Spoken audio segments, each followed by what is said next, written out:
Hey, welcome back to the channel, Love on Two Wheels. I know it's been a minute, but I want to share something with you that's been near and dear to my heart. So, over the last couple of years, people always ask you several questions about why you ride, especially with the fact that some of you may remember back in 2019, I had a little nasty accident, and I did. And thank God today I'm able to walk and still continue to ride. One of the questions that I get a lot is, one, is why do you still ride? And two, what makes you have that passion for riding? And I think I've got the answers to both of those questions. I can probably sum it up all in one group. So I think one of the most important things to remember is that initially, like many of us, we started riding. Maybe it might have been younger, maybe later in life. But it was for fun. It was for the thrill of it. It was for the adrenaline and the excitement and everything else. And that's why most of us we started out with dirt bikes and scooters and you name it. Anything with a motor on it with two wheels at the time. Sometimes four wheelers and everything else, and get out in the country and do a lot of stuff. If you were fortunate enough to have some kind of family to live in the country, or you may have lived in the country yourself. Then as you got older, you wanted the thrill, the speed, that excitement. So we bought sport bikes, right? My first sport bike I got was a Suzuki 1000. And I remember the feeling of that. It was exciting. It was a little scary at first too. This was shortly after I had started riding legally, right? And I went and took the MSF course, the Motorcycle Safety Foundation course. And I said, you know what, right away, I want to go ahead and get me another bike. So I became legal. I went down to the dealership and made the deal. Got me a Suzuki 1000. I think this was back in 2007. So this would have been the first bike that I bought myself, right? And so before then, I was riding. I never really owned a bike myself. It was always riding other people's bikes and learning on those. With sport bikes, you could drop them and fall and not have any problems. And then, of course, anybody who allowed you to use their bikes later on the road, well, that's a different story. So you had to know what you were doing. And you learned some tricks of the trade there, but it wasn't quite legal. So after I got legal, I went and got me a 2007 Suzuki 1000. Man, that bad boy was beautiful. It was the orange and black. I don't know if you remember. It was the orange and black, like burnt orange and black. And I modified it, did all this stuff. Had a friend over there in Georgia. He bored it out for me a little bit, made sure, stronger sprockets, everything else. And I'm talking about this bad boy would move. And a lot of folks were angry and scared to ride around Atlanta. So for some reason, I rode at night. I don't know, people used to call me night rider. I used to ride at night, especially the loop. If any of you familiar with the 285 loop, if you can get around that loop in, I don't know, maybe an hour or so like that, then you were doing something. So I tried it several times at night. And it'd probably be about like 10, 11, somewhere around before or after midnight. And I'd make that loop. So then I get deployed a couple more times since then, and I'm still riding bikes, and I come back and I get a Hayabusa, upgrade a little bit. Man, I'm gonna tell you something. It's not as agile as the 1000 was, but I'll tell you what, that top end, it could roll. Now I didn't really modify that much. I think I did change the bikes to a 2-in-1. Because it came with two, if you remember that. I think it's still, because it came with two, if you remember that. I think it still does. It comes with two. Got it turned into a 2-in-1. I was always back at the time. I think the first time I had actually it may have been both times. I can't remember. I remember somebody used to get it, was offering me some other pipes for that, but I think Yoshi was what I was going to do with both of them, if I remember correctly.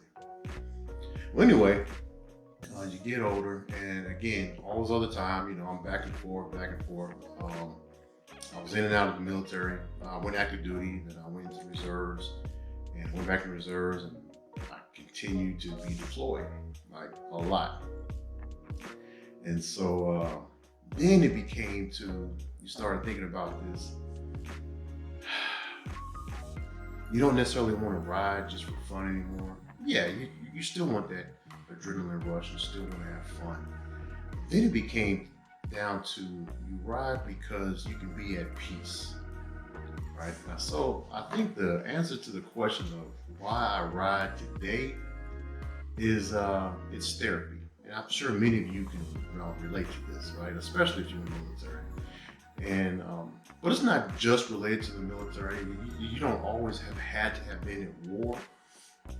A lot of it has to do with, I mean, if there's any kind of trauma in your life, whether it's home, family, you may have been in a bad accident, you may have been in a bad relationship, abusive, whatever the case may have been. You know, we all have something that has happened to us in our past. And again, bless you if you have it. But many people have said, you know, even though we came home, we weren't always whole when we came back home. And I was true to that. I didn't know. And like many people with PTSD, I guess I'm getting a little personal now, right? So I don't mind. Well, maybe y'all know me already. This isn't a secret. Many people with PTSD, we go through that denial phase, right? Of, no, there's nothing wrong with me. I'm good. I came back. I'm still laughing. I'm still going out. I'm still hanging out with friends. And everybody handles it a little bit differently. Then there's a point in time. Where after everybody, the doctors or friends or somebody saying, hey, maybe you might need to go see somebody. No, I'm good. I don't need to see anybody. Well, one day I had an incident, and your anger builds up, and you snap, and you say certain things that you don't really mean, but you know at that point in time, wow, I wouldn't have said this unless, right? So it was at that very moment. I decided maybe I need to start listening to somebody. So during my next VA appointment, my next scheduled appointment, I didn't rush out to go see anybody at the time. But again, I'm still like, well, I'll make it happen when it happens. So I went to my appointment at the VA, and I said, hey, listen, you might be right.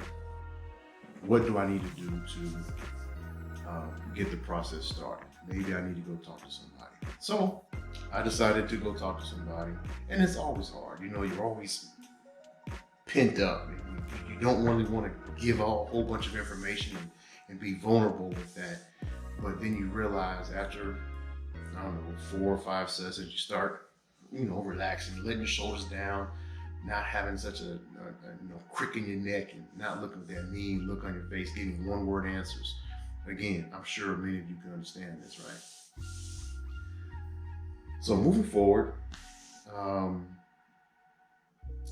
the one thing that, even though if I was going to my VA appointments, I'm speaking with a therapist,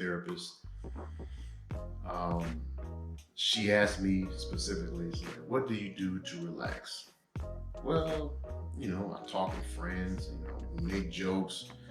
I love hanging with my family, and I love getting on my motorcycle. Now, I didn't have Stella at the time. I had another bike. And many of you, if you go back to my previous videos, you'll see the other bike. And I didn't name her, by the way, which is why I got rid of it too. But I loved her. I loved her, but I didn't name her. Maybe I can come up with a post name later on. But whether it was the previous Road Glide special or now with Stella, Stella is like my everything today. Now, doesn't take the place of my family. I love my family. I love my wife. I love my children. You name it, and cousins and everybody else in the family. All that goes along with family. I do love family. But something about Stella, when I get on her,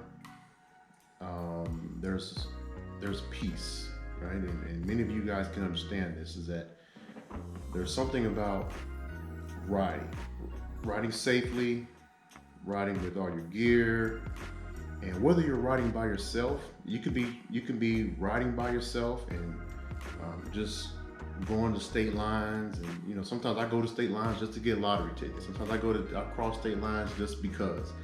I want to go visit friends on the other side of the state line, or go to a couple state lines, just because there's somebody over there I can visit, and we may have lunch, and you come on back. There's also something to do with riding with other people, riding in groups. Later on down the line, many of you know that I'm not native here to Birmingham, Alabama, but I do live here now. And one thing that I decided to do is that when I moved here, and my wife and I spoke about this, I said, I've been riding for a long time, sport bikes, baggers, touring bikes, but I never got involved with a motorcycle club. So one day I started thinking about it. I said, let me do some research. So I hung around. I did the protocol. I hung around. I went to a couple of different get-togethers, and where bikers will hang out and talk, friendship, family, this and that. You just start the conversation up. Then you do some research and you see what's a good fit. I tried a couple other ones.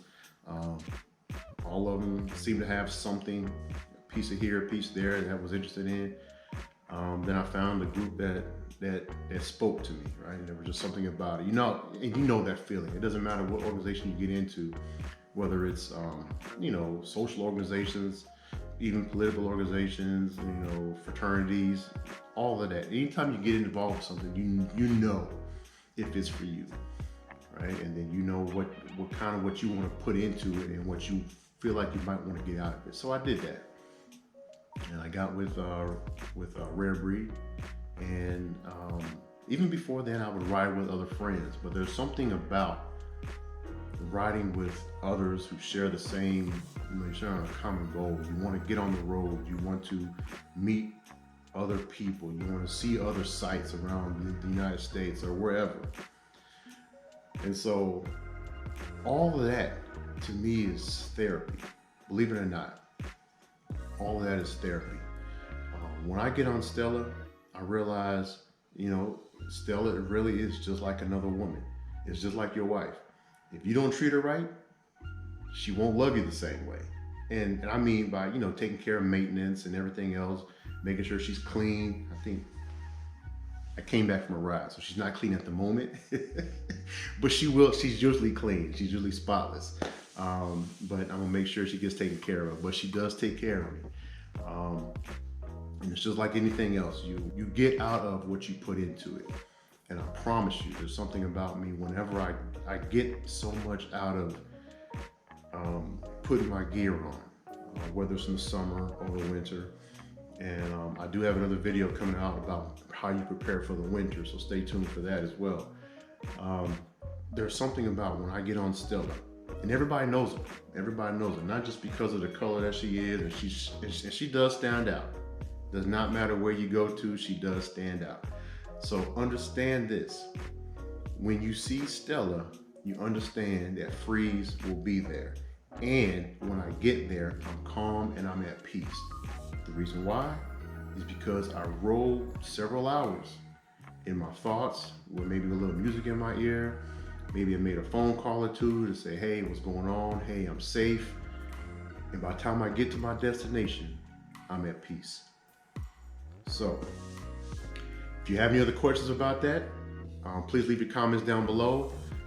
Don't forget to hit subscribe and like these videos. I've got more coming out. I've been away for a little while, but I do have more coming your way.